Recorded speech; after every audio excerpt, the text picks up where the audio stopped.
Good morning, everyone. This is Professor James Koshar, your Management 368 Business Ethics Instructor, coming to you from Berryville, Virginia. Think Winchester, right? On this, Sunday, the 6th of November. I was glad we got that extra hour of sleep. So I'm coming at you going on 8:30 a.m., and it feels pretty nice to me. Beautiful day here in Berryville. I got to put the black CLK 500 Mercedes in the garage along with the Harley Davidson. So those two girls are that's where they're going to hang out during the wintertime. I want to greet you again as we close out week 2, enter week 3 already of our course. Just remark on a couple things. Some superb initial discussion posts in response by all of you. The end of week 2, it had to do with what is meant. Does the end justify the means? Very good examples.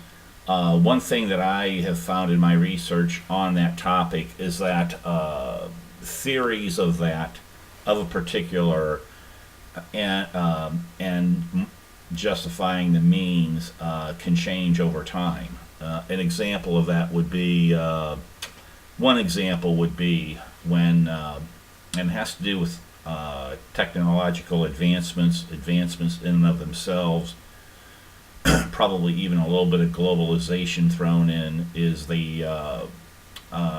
the United States dropped the 2 atomic warheads on Japan in World War II.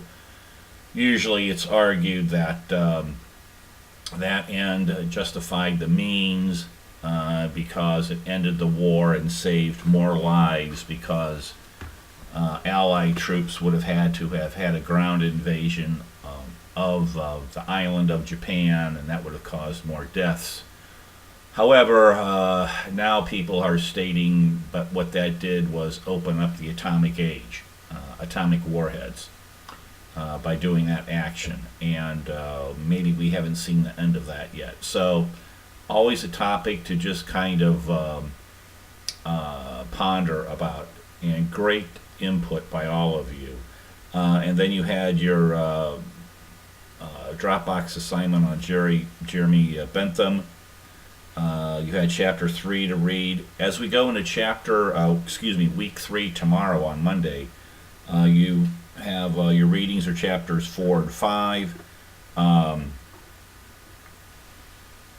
You have a 2-page biography to write on Immanuel Kant, and then you've got your first paper due, which is the Ford Motor case. I hope that you're finding, if you're having difficulties on this, let me know. I hope you're finding the material in the content section of the course site.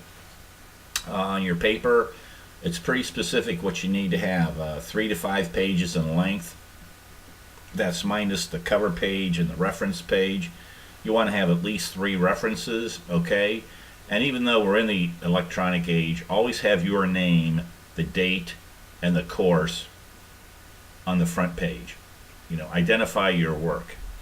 A couple folks I've given feedback on, it's been innocent, and I think it has to do with some of these cases are so we need to update them.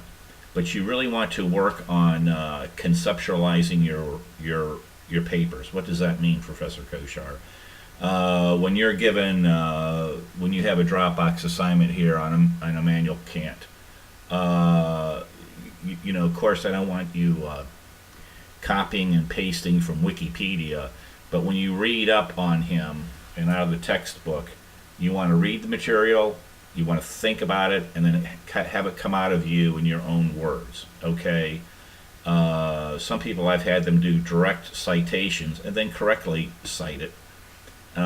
We still don't want that. We want it to be your thoughts. I hope that makes sense. And the discussion item for week 3 is, what does Rawls mean by a veil of ignorance? What purpose does it serve?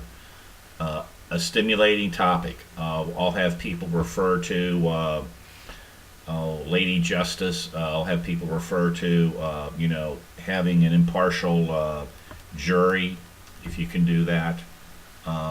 So you want to write about that.